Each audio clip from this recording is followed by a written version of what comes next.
Bonsoir Michel Rocard Bonsoir. et merci d'avoir accepté l'invitation d'Europe Nuit.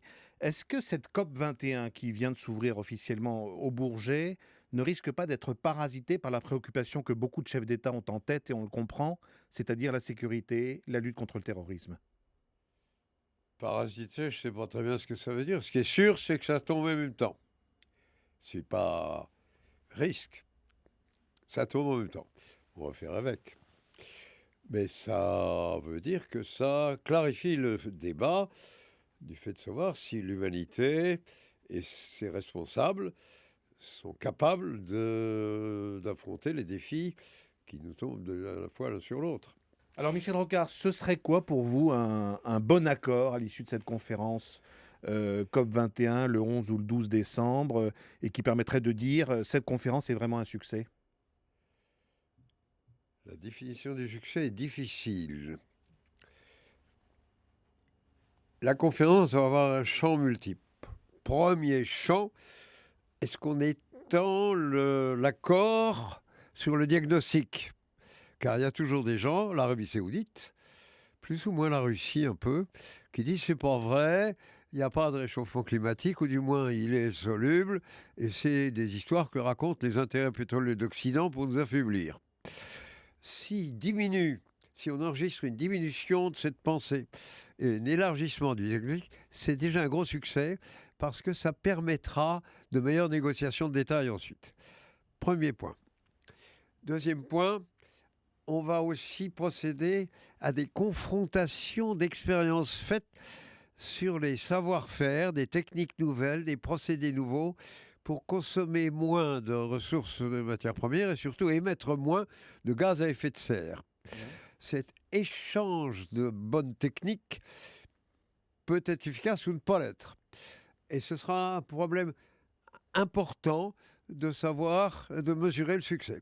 Troisièmement, tous les États présents, 195 ou 16, il y a 193 membres de l'ONU maintenant. Il doit y avoir 190 de présents à Paris à peu près, peut-être pas tout à fait, viennent en annonçant ce qu'ils vont faire chez eux. Mmh. Et on va mesurer l'annonce des mesures prises chacun chez soi. On sait que la dernière fois que ça a été fait, il y a 2 ou 3 ans, dans une autre COP, COP, ça veut dire conférence des parties à l'accord du temps. La dernière fois que ça avait été fait, cette somme d'engagements nationaux de chacun des États pris pour lui était complètement insuffisant. On peut, sur ce troisième chapitre, avoir le succès de considérer qu'on a fait beaucoup de progrès et que les engagements de décision de pris chacun chez soi pour traiter mieux le problème s'approchent de la cible qui est de ne pas dépasser 2 degrés centigrades d'augmentation. Mais si on prend Ça, les c'est 3 sujets. intentions, Mais surtout, le quatrième enjeu, c'est celui auquel on est le plus attaché mais qui est le plus difficile, c'est d'avoir des mesures qui soient de nature mondiale et plus seulement de nature locale ou nationale, de nature mondiale, et qui soient obligatoires. Que ça soit l'aspect contraignant, ce qu'on a une appelé l'aspect contraignant. taxation obligatoire, contraignant, les mots sont à peu près synonymes. Que chaque État soit obligé d'exécuter les décisions prises en commun et qu'il y ait un organe, une espèce de justice, une compétence collective pour observer et sanctionner, sinon punir un peu. C'était le plus important, avec l'espoir que on aille par là soit vers une taxation, une punition fiscale des droits d'émettre des gaz à effet de serre. On ne l'espère plus maintenant. Tout le monde sait que ce serait la solution la plus efficace et la seule vraiment efficace. Deuxième solution possible, qu'il y ait un marché du carbone. Qu'on n'ait pas le droit de cracher dans l'atmosphère des gaz, principalement du gaz carbonique, Oui. peut-être aussi du méthane, qu'on n'ait pas le droit de les mettre dans l'atmosphère sans acheter un droit pour ce faire. Et si ce droit se limite, on racheter d'autres à d'autres. Mais Michel Rocard, vous avez parlé de cet objectif des 2 degrés maximum de réchauffement à échéance 2100. Il y a beaucoup de scientifiques qui disent qu'ils sont très sceptiques parce que c'est un objectif très lointain, 2100, et qu'il aura maintes fois l'occasion d'être contourné ou évité d'ici là. Qu'est-ce qu'on peut leur répondre? Le détail. Oh, j'ai lu quelque part que le projet de texte dont on parle fait 35 pages. Ce qui veut dire que le projet de texte dont on parle ne va pas se contenter de fixer des objectifs pour dans 2100, il va fixer le cheminement. Et que donc, on va ensuite s'expliquer entre nous tous sur le respect de ce cheminement, bien sûr. Avec un Les suivi. scientifiques, ils ont raison. Se donner une promesse pour dans 70 ans n'a pas grand sens. Il faudra le suivre. Mais je veux dire encore une chose. Si on n'accepte pas une taxe carbone, mais qu'on tombe d'accord déjà pour qu'il y ait un marché du carbone, une interdiction de produire du gaz carbonique sans avoir payé pour, une possibilité de racheter le droit de payer à d'autres qui l'auraient usé. Si ce système est institué, c'est déjà un gros progrès. Alors, je crois aussi que les États-Unis ont déjà dit, les États-Unis sont un pays dangereux. C'est les plus égoïstes de toute la planète. Il faut le savoir. Même leur président le sait, n'en est pas très fier. Il a des précautions pour en demander pardon. C'est une affaire de mentalité collective, de peuple dominateur. C'est comme ça. Et les Chinois sont les plus pollueurs. Si on tombe d'accord à la COP21 sur le fait de rendre possible l'émergence progressive d'un marché du carbone, sur le fait d'accepter le concept de prix d'un carbone et de décrire pays par pays les conditions dans lesquelles ce prix d'un carbone devient un prix efficace dans nos transactions, dans nos achats et reventes, dans nos consommations d'énergie, dans nos productions d'énergie, etc. Ce ne sera pas encore un procédé mondial obligatoire, ce sera déjà un grand progrès, parce que ce sera la possibilité de le mettre en place en 10 ou 15 ans. Donc il y a différentes étapes. Et moi, je suis très attentif au fait que le fait de savoir si la COP21 sera un succès ou ne le sera pas dépendra beaucoup de batailles de presse, de batailles de journalistes sur des mots tabous. On s'engueulera sans bien savoir. Il faudra regarder le détail. Le diable est dans les détails, le monde le sait. Une fois, il faudra que vous vous fatiguiez à accepter qu'à l'antenne, on rentre dans les détails. On rentre dans les détails techniques, on va devoir le faire, bien sûr. Michel Rocard, vous êtes chargé depuis plusieurs années d'une grande mission dans l'Antarctique. Est-ce que vous pourriez nous résumer... Et l'Arctique. Et l'Antarctique sur les pôles.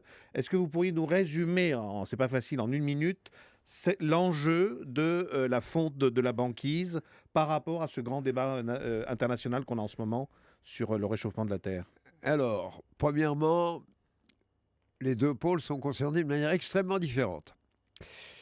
En Antarctique, le régime juridique est très vigoureux, très solide, marche bien. L'Antarctique, c'est la seule partie des terres émergées que le monde gère comme une espèce de coopérative. C'est le monde entier qui gère un bout de coopérative. C'est formidable. Et ça, à peu près bien.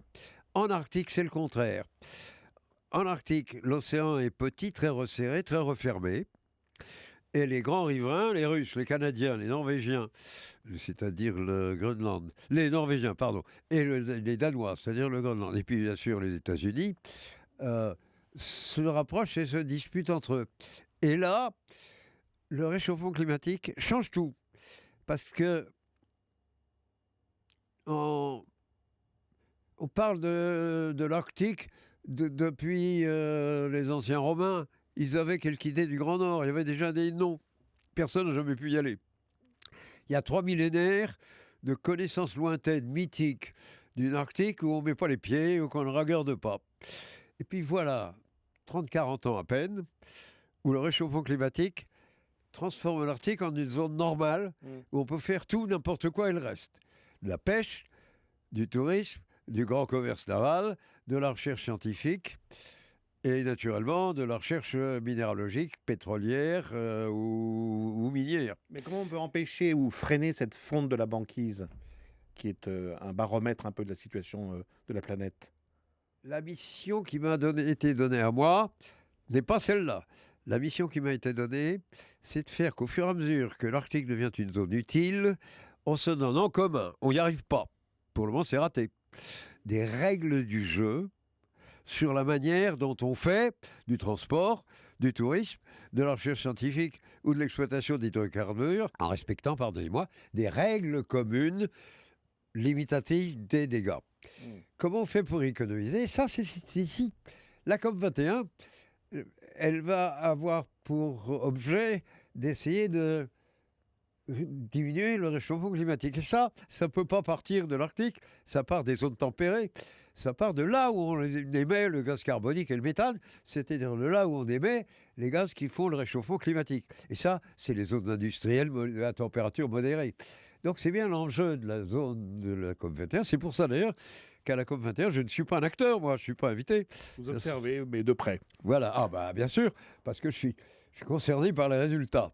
Michel Rocard, je suis ravi de vous recevoir ce soir et en même temps, je me suis dit, voilà un homme qui est né en 1930, qui a tout connu, qui a créé un parti, qui a été Premier ministre, qui a fait la paix en Nouvelle-Calédonie, qui a inventé la CSG et que J'ai sais-je. même fait l'appel de la haie pour Vous avancer avez fait l'appel de la la haie. prise en considération de l'effet de serre. Oui, mais qu'est-ce qui vous motive encore pour mener ce combat contre la fonte des glaces à ce stade de votre vie et de votre parcours?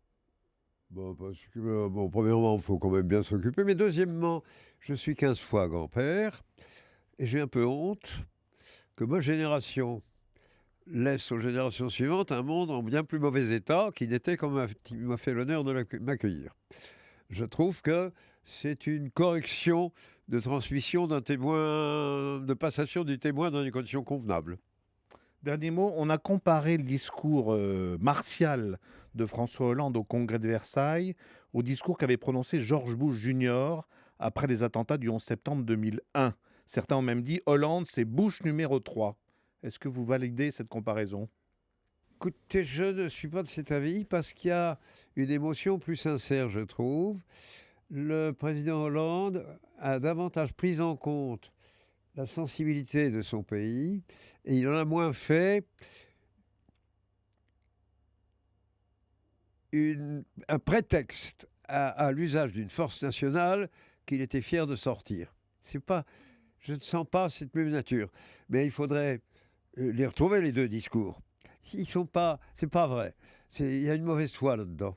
C'est pas le même discours. J'ai à l'époque entendu et lu les deux. Pas. Circonstances Il y avait différentes. chez Bush une espèce de satisfaction à se trouver dans le domaine de la force et de la violence, où les États-Unis excellent et ils le savent.